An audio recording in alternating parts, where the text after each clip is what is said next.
Fazia-te bem se calhar umas aulinhas, seres mais fluente em inglês, não é? No teu caso, já que fazes tanto desporto lá fora. A mim fazia-me falta passar uma temporada fora. Porque eu neste momento sou uma pessoa que tenho um grau já de inglês que não aceitável, sim. Aceitável. Agora, eu se falasse o inglês fluente, neste momento se calhar estaria a trabalhar numa televisão estrangeira. E gostavas?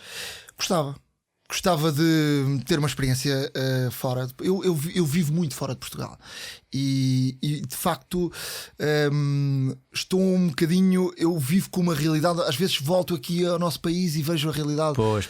Comparas, não é? E é difícil. No outro dia eu estive com uns amigos japoneses que até maquilhador trouxeram. E tu, para o senhor jornalista? Sim, e tu vês que muitas vezes és tu próprio, eu próprio que tenho que maquilhar os entrevistados. És maquilhador, és jornalista, és produtor, tens que montar as luzes, tens que levar o tripé, tens que ser condutor, fazes tudo. E todo o acumular dessas tarefas muitas vezes façam com que cometas erros. Eu estou a dizer isto porque hoje em dia nós vivemos num país de críticos na net. Toda a gente gosta de criticar e toda a gente sabe tudo. E muitas vezes as pessoas criticam sem saberem. Sim, não fazem ideia. Não faço ideia porquê. Mas também é verdade que não têm que saber. Essa é que é a questão. O problema não é teu, mas também não é das pessoas. As pessoas não têm que saber, a menos que tu digas: esta reportagem foi feita nestas condições. Antes, eu é que me sim, mas como tu deves perceber e que és uma pessoa muito. Mas isso é que usa a internet. Tu vês que hoje em dia toda a gente comenta tudo. Sim. Sim, e está sempre à espera à procura de um erro, de uma falha, de um deslize para apontar-te. Mas felizmente eu dou dinheiro a ganhar a essas pessoas. Que sejam felizes por isso. Eu vou dizer uma coisa: todas as pessoas que vêm nas redes sociais com uma conversa de forma educada. Sim, tu respondes. Sempre. Eu gosto de falar com as pessoas de forma educada. Agora, quando chegam à ofensa, claro, aí.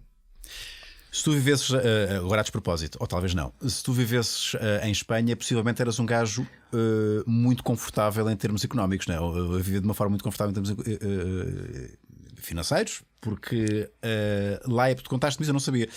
Lá um jornalista desportivo pode fazer publicidade, pode dar a cara a marcas, bens e produtos e serviços. Sim. Por exemplo, eu tenho muitos colegas. Eu trabalho há muitos anos com a Espanha e para que tu tenhas uma ideia, eu sou uma pessoa tremendamente respeitado em Espanha. Muita gente em Espanha e em vários países. Eu todas as semanas recebo contactos de vários países, de gente pedir-me ajuda, contactos variadíssimas. São muitos anos, situações. Quanto mais não seja por isso eu vou, por exemplo. Ainda não há muito tempo fui ao escritório mais uma vez do presidente do Real Madrid e dizia-me a senhora cá em baixo: você vem cá muitas vezes fazer entrevistas, olha que os jornalistas espanhóis não entram aqui tão facilmente com facto, tanta regularidade. Para mim é uma situação normal. De facto, tu às vezes paras e dizes: espera, de facto, tenho aqui o presidente do Real Madrid que me dá um abraço, que me cumprimenta. Conhece-te pelo nome. Eu estava a semana passada em Manchester. Tu estiveste a semana passada, escreve uma semana passada. Tu estiveste na semana passada, só para termos uma ideia do teu nível, do teu way of life. O que é que tu fizeste a semana passada? Não, deixa-me só para concluir essa situação. Em Espanha, as pessoas, a minha área, fazem publicidade, por exemplo. Por exemplo, às apostas. Às casas de apostas. Por exemplo, pagam-te muito dinheiro. Uma pessoa que faz exatamente a mesma coisa que eu, que diz que pagam X por um empate, pagam Y por uma vitória, pagam. Eu não sou de apostas, eu não sei exatamente como é que é, mas faz esse anúncio tão simples quanto isso. Recebe cerca de 20 mil euros por mês. Portanto. Em Espanha, a Sara Carbonero. A Sara Carbonero, por exemplo. Pode ser a cara da BetClick, pode ser a cara da. Tudo, ela ganha muito dinheiro com publicidade. Aqui nós temos umas regras diferentes. Lá, os jornalistas desportivos têm essa benesse. Podem fazer determinada publicidade. Os outros jornalistas não. E por questões deontológicas, obviamente que isso é igual a todo mundo, não é? Acho que os jornalistas não podem fazer publicidade. Mas pronto, há essa situação em Espanha que é diferente de Portugal. Mas A semana passada estava em Manchester, no relvado do Old Trafford, e veio um Alex Ferguson e dá-me um abraço. Eu tenho uma relação longa, de grande amizade com ele, mas tu depois paras e dizes assim: isto é o Alex Ferguson, uma pessoa mítica em Inglaterra e no mundo. Eu, como percebo nada de futebol, esse nome não é estranho. Entendes? E tens essa relação com estas pessoas. Pá, mas não te deixes isso subir-te à cabeça. Já subiu à cabeça alguma vez? Não. Não houve nenhum momento nos teus 25 anos em que subiu. Espera aí. Nada. Eu sou a pessoa mais simples possível. Eu acho que acontece sempre qualquer. Nenhum momento. Diz-me a verdade. Nenhum momento. Não houve nenhum deslumbramento no início da tua carreira quando tu entrevistaste pela primeira vez, sei lá. Qual foi a grande figura, a primeira grande figura que tu entrevistaste? A primeira grande figura é o Futre. Porque eu nasci. Ainda por cima Montijo, eu nasci com o Futre. Sul, sim, eu vou-te explicar. Eu nasci com o Futre. Na escola, o Futre era mais velho que eu, não me deixava. Eu sempre me dei com os mais velhos na escola. Eu era Tu andaste com o Futre na escola? Andei, o Futre era mais velho que eu. Estás a brincar comigo? Verdade. E depois comecei a acompanhar o Futre para os treinos do Sporting. E o Futre. E um dia eu cheguei ao pé do Futre e disse: olha, se tu me des uma entrevista, eu vou para o Correio da Manhã Rádio. E ele deu uma entrevista espetacular. Já ele jogava no Sporting? Não, já ele estava no Atlético de Madrid. Já era uma grande figura nacional. E depois, pelo Correio da Manhã Rádio, eu vou, na altura que ele vai para o Sporting ao Benfica,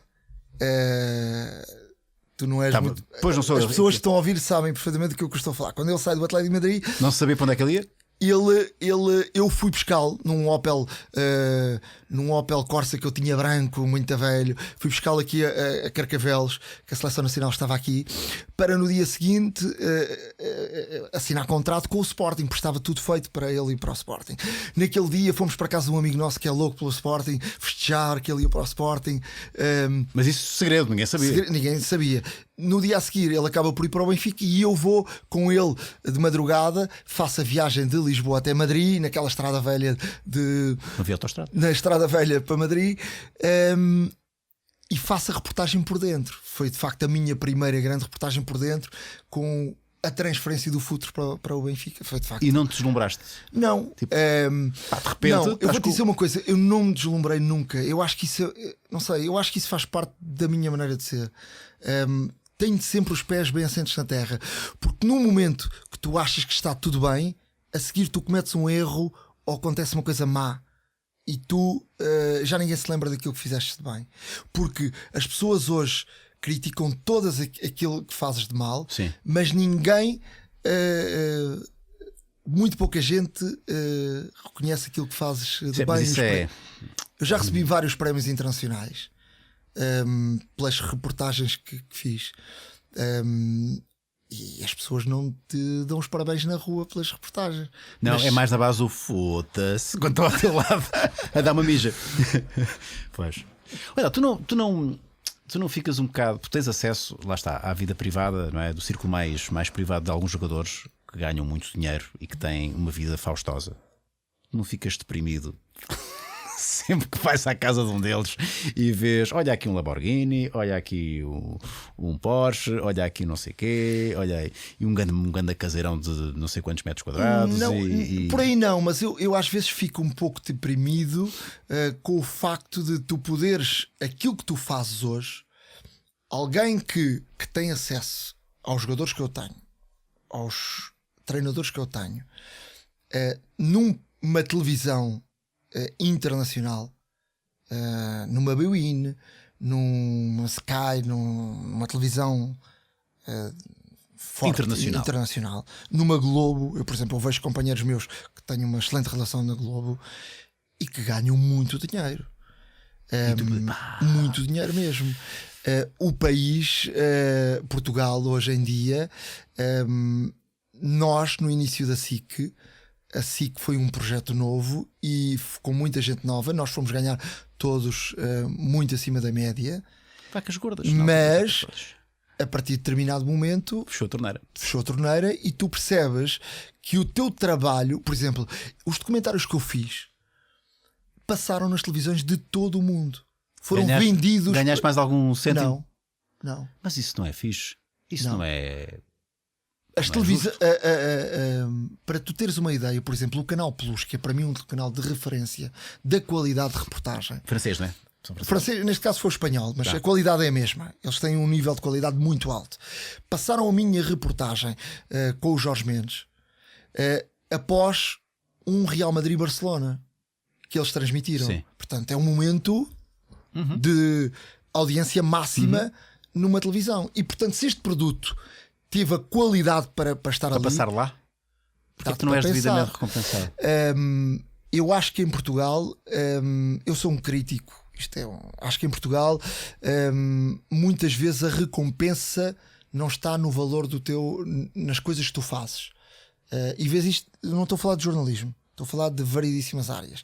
Tu vês muitas vezes pessoas que lideram empresas, que estão em determinados cargos e não estão nesses cargos pelo valor que devia ter para estar nestes cargos. Okay. Estão nestes cargos porque ou é do interesse da administração eles estarem neste cargo, ou porque têm determinadas qualidades ou virtudes que são ideais para uma administração e portanto o mundo é injusto, Nuno.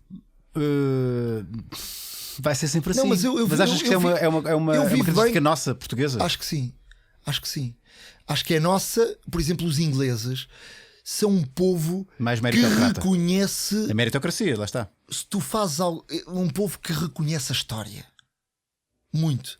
Se tu fazes algo de bom, o povo ficarás na história. Eles adoram coisas históricas, coisas que ficaram marcantes, episódios, guardam esses episódios, reconhecem nas pessoas. Por exemplo, no outro dia estava em Old Trafford. Um jogador holandês que jogou no Manchester United, jogava contra o Manchester United. Naquele dia foi aplaudido pelos adeptos do Manchester United. Ele marcou um golo e o estádio inteiro, é verdade que já havia 4 ou 3-0, e o estádio inteiro levantou-se a aplaudi-lo. Inacreditável, eu nunca tinha visto uma situação destas. Porque há respeito, há consideração pela história, pelo passado tu és reconhecido pelo aquilo que fizeste. Mas aqui é o contrário, tu só és reconhecido. Isto é válido, de facto aqui tenho que concordar contigo. Isto é válido para muita coisa, não só no futebol, também e sobretudo no futebol. Isto tem a ver com a sociedade, isto não tem a ver com o futebol. É verdade, as pessoas só se lembram do teu último jogo, só se lembram do teu último desire, do teu último foda-se na televisão, estás a ver? Não se lembram das reportagens que já fizeste, dos diretos fantásticos que já fizeste, dos prémios que recebeste, só se lembram do teu último foda-se. As críticas ao Ronaldo são Exato, o Ronaldo é paradigmático. Basta o Ronaldo fazer merda uma vez, as pessoas esquecem-se do que ele já fez, do que ele representa. E repara numa coisa, o Ronaldo leva muitos anos para ser reconhecido na seleção nacional. É verdade. O Ronaldo começa a ser reconhecido na seleção nacional com esse tal jogo da Suécia, onde marca 3 golos. A partir dali foi o reconhecimento um Ronaldo em Inglaterra já era ovacionado em Espanha. Pois, em Espanha. O Ronaldo, se tivesse nascido em Espanha, era Deus, muito antes de o os ser. espanhóis não? defendem Aqui. aquilo que é deles com uma força, com um orgulho. Aqui as pessoas têm um pouco de inveja. E eu acho que esta é a palavra certa. Em determinada tu não queres ser por exemplo, outro dia falar com os japoneses sobre isso. O povo japonês, tu és bom e o outro japonês quer ser melhor que tu. Aqui não, tu és bom, mas o teu companheiro do lado quer que não sejas tão bom. Sim. Não é quer chamada ser... inveja má. Porque pode haver uma inveja boa. Eu acredito numa inveja boa. Tipo, tu és bom, bolas, e vamos esforçar. Mas eu acho que isto faz parte da cultura portuguesa. É cultural, é. Eu acho que sim. Isso cada vez mais. Portuguesa não tem a ver com o futebol. Nós já andamos aqui há tempo suficiente para detectar isso, não é? Não é, Nuno? Olha, queres que eu te conte 2 histórias do futebol? Todas as que quiseres.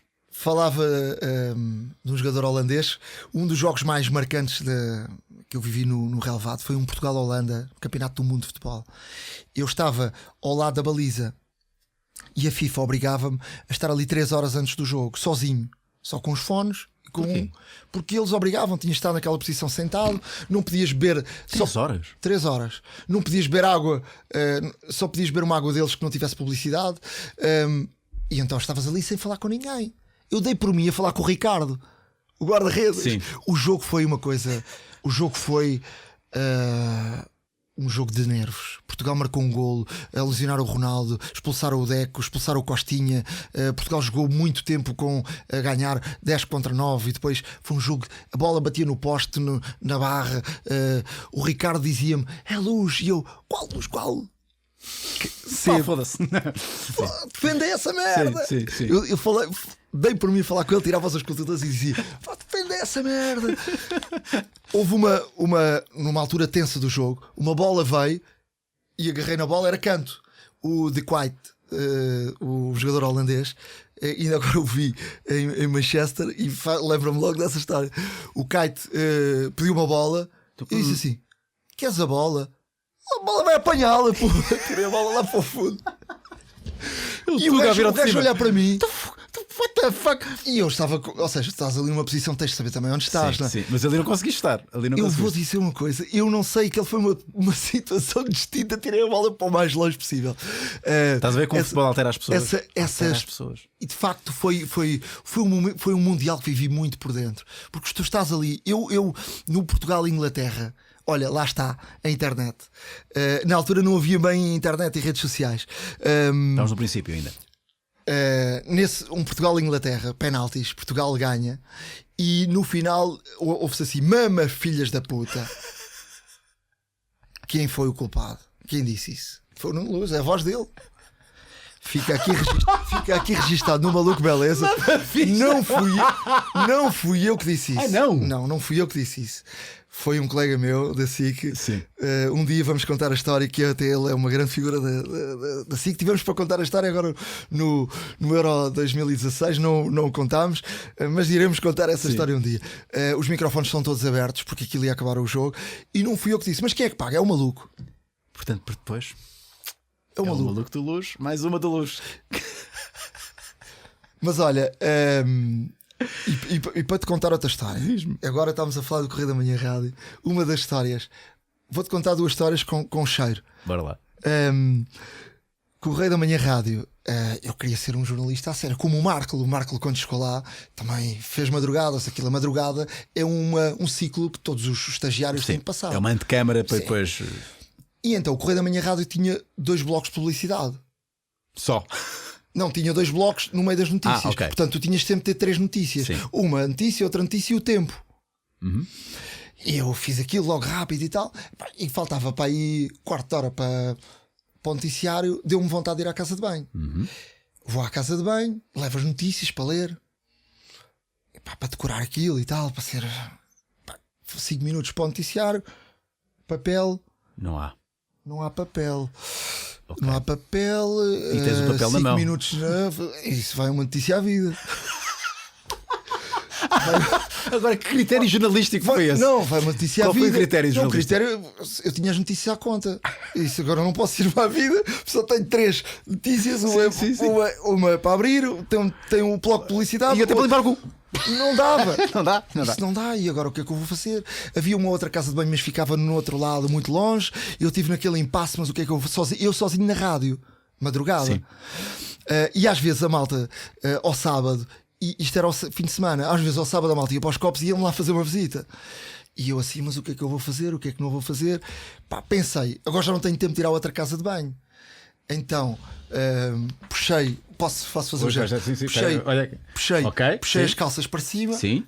Não apertei muito. Sim. Fui ao noticiário, não me sentei para não sujar a cueca.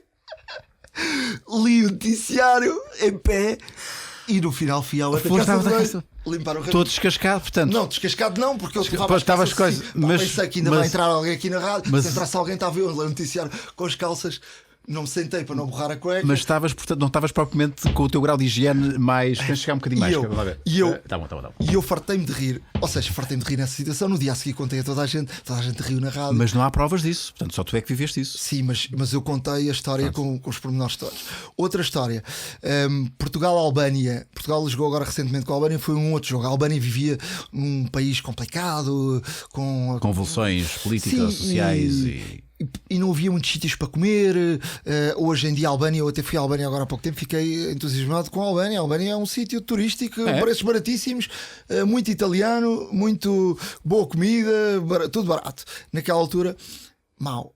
E eu estávamos no hotel e pedi uma comida que dizia de facto lá, atenção, é uma comida um bocado pesada, Picante. pode dar aqui alguns problemas, pode é after, dizia lá. Mas eu comi aquilo. Pá, no dia a seguir estava a fazer uns diretos na manhã do jogo. Manhã, tarde, já não me recordo ali a hora do almoço. Pá, deu uma vontade de ir à casa de banho, já não aguentava mais. Fui à procura no estádio. Onde é que eu fui à casa de banho? Ao balneário da seleção. E obrigado por assistirem ao vídeo. Não se esqueçam de subscrever o canal e colocar um gosto de beleza. Podem apoiar o Maluco Beleza por apenas €1 por mês e terão acesso a conteúdos exclusivos e recompensas. É só ir a patreon.com/ruiunas. Obrigado. O estilo Maluco Beleza continua na moda. Beleza.